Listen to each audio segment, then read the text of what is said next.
When people think of Italy, they usually think of Rome, Florence, or Milan. But today I want to show you a city that's way less visited and honestly one of Italy's best kept secrets: Bologna. Bologna has also three nicknames, which are La Dotta because of its university, La Rossa because of its many beautiful red colored buildings, and La Grassa because of its amazing food scene, which also earned the city the title of Italy's food capital. So in this complete guide I'll take you through everything you need to know about Bologna to make your trip here perfect. So let's start exploring.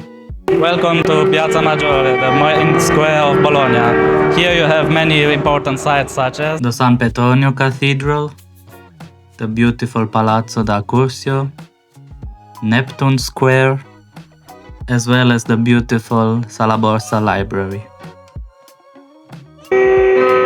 Piazza Maggiore also has an important myth.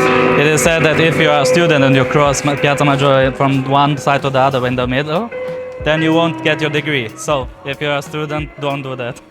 So as you can see, Piazza Maggiore is the perfect starting point to explore Bologna. Next up is the impressive San Petronio, one of the largest brick cathedrals in the world. Dedicated to Bologna's patron saint, Saint Petronius, it was meant to be even bigger than St. Peter's Dome in Rome. But the fund for its completion ran out in the 16th century. That's why the facade is unfinished to this day. Half marble, half brick has become one of Bologna's most iconic features. The inside of the cathedral is equally impressive. It is full of stained glass and beautiful decorations. And to visit this amazing cathedral is of course free of charge. Right next to the main square is the Neptuns Square. Here you can see a statue of the Roman god Neptune, and if you look closely to his trident, you will surely be reminded of something.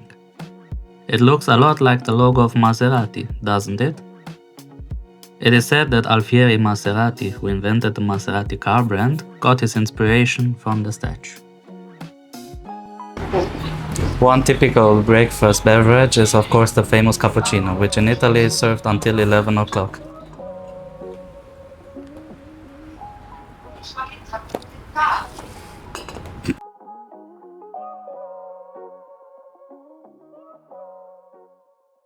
So one typical breakfast item that I can recommend to you is the panino, and in our case it is filled with mortadella, stracciatella and pistachio. Close to it is the impressive Palazzo Archiginassio. This palace has served as Bologna's city hall for over 700 years. And inside you'll find two interesting places to visit. The first one is the clock tower, or Torre dell'Orologio, and the main reason most people come to visit. To get the best view over Piazza Maggiore and large parts of Bologna's old town, you have to climb it up and enjoy the view for yourself.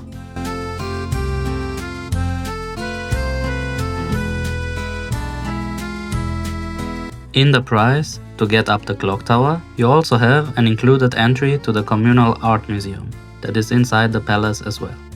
Here you can admire an impressive amount of art collections, ranging from statues, furniture, and beautiful paintings.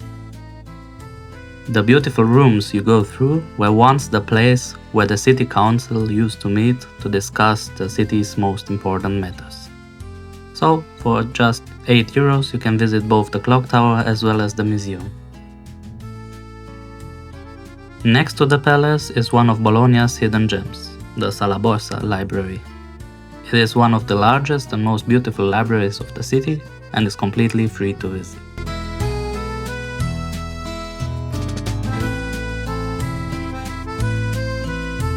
We had dinner at Trattoria della Santa, where we tried the famous tortellini in brodo, one of Bologna's typical pasta dishes.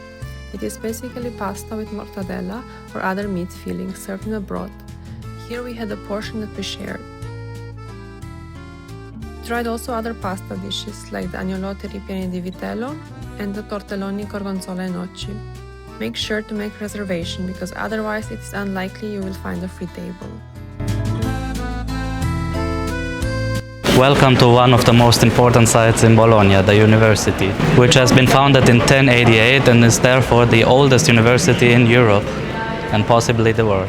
The Archiginnasio of Bologna was built in the 16th century as the main teaching building of the university and is today one of Bologna's most impressive historic interiors.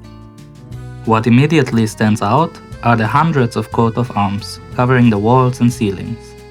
These belong to former students and professors from all over Europe and turn the entire building into a visual archive of academic life. One of the highlights is of course the anatomical theater, a beautifully carved wooden room where medical students once attended anatomy lessons and public dissections. The space is richly decorated with statues of famous physicians and figures related to medicine and science. As a visitor, you can also see parts of the historic library, with long corridors, wooden shelves and Latin inscriptions that give a real sense of how knowledge was stored and passed on for centuries. One important tip from my side is, you should definitely book your tickets in advance, as the ticket counter on site can be quite chaotic and often prioritizes large groups over individual visitors.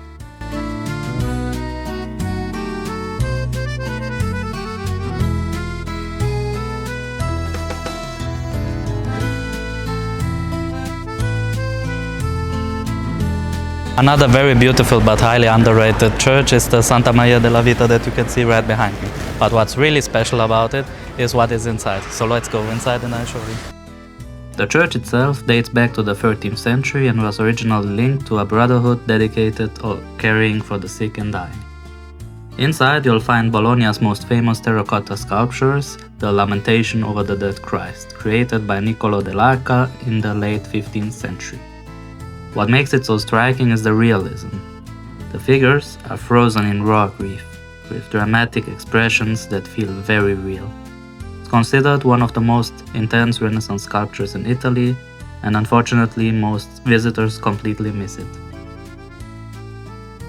Then there's also the oratory, where you can explore some religious art, but the next highlight is the sculptures sculpted by Floriano Ambrosini in the 17th century, which depicts the biblical scene of the passing of the Virgin, as well as the beautifully decorated hall. While the base church is free to visit, you have to pay an entry fee of €8 to see both the sculptures of Niccolò dell'Arca as well as the oratory, but which is absolutely worth it in my opinion.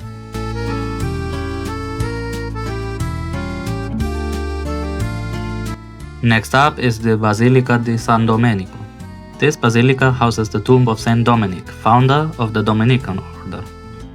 While the church is unfortunately still under renovations, there are parts that you can still visit, such as the tomb of Saint Dominic, which was worked upon by many sculptors including a young Michelangelo. Next up is the Santo Stefano Basilica, also known as the Seven Churches.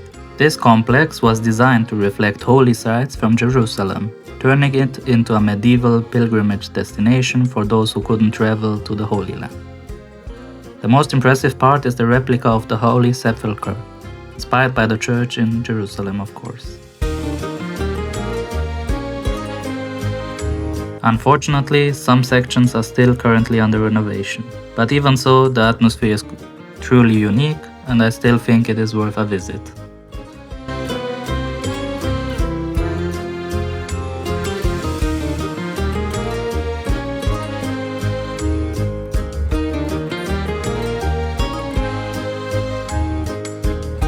Here we have lasagna, a famous dish from the region, with ragu and green pasta. We also had a tagliatelle ragu. Most people know it as spaghetti alla bolognese, but originally it is served like this. A real hidden gem in Bologna is the San Colombano Collezione Tagliavini Musical Instrument Museum. As the name suggests, this museum is entirely dedicated to historic musical instruments, and it is housed inside a former church dating back to the 6th century, which already makes the visit very unique. Inside, you'll find beautifully preserved keyboards, harpsichords, organs, and other rare instruments spanning several centuries. But what makes it truly unique is the atmosphere, as you're walking through beautifully decorated rooms and can also admire the impressive musical instrument collection.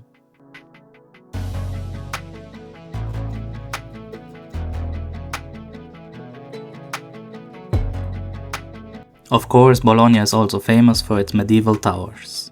The two most famous ones are the Garisenda and Asinelli towers, dating back to the 13th century. It is not entirely clear why they have been built, as there are different theories about it. Some say it was because of defensive purposes, and others saying that the rich families who owned these towers built them to show off their wealth. Interestingly, Bologna used to have more than 120 of such towers during the medieval times. Unfortunately, since 2023 you cannot climb up any of these towers as they are in risk of collapsing.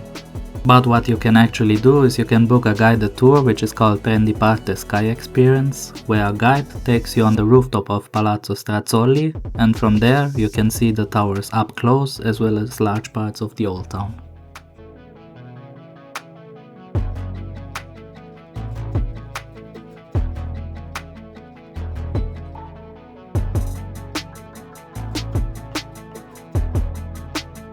Not only have canals in Venice, but also here in Bologna. The small window reveals that Bologna once had an extensive canal system used for transportation and powering mills.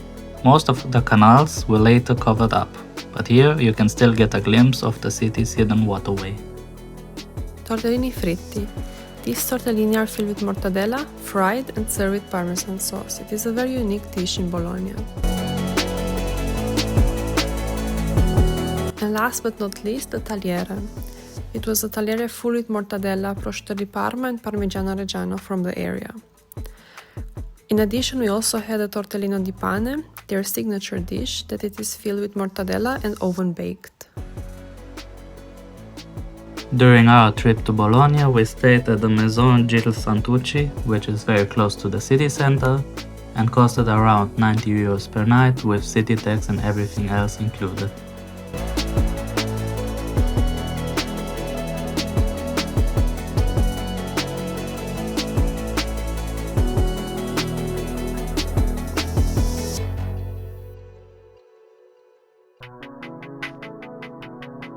As you can see, Bologna is full of amazing places to see, and the food alone is a reason to come here. So if you are planning an Italian city break and want something truly authentic, then don't skip Bologna. And as always, if you've enjoyed this video, then please don't forget to subscribe, as more hidden gems are on their way.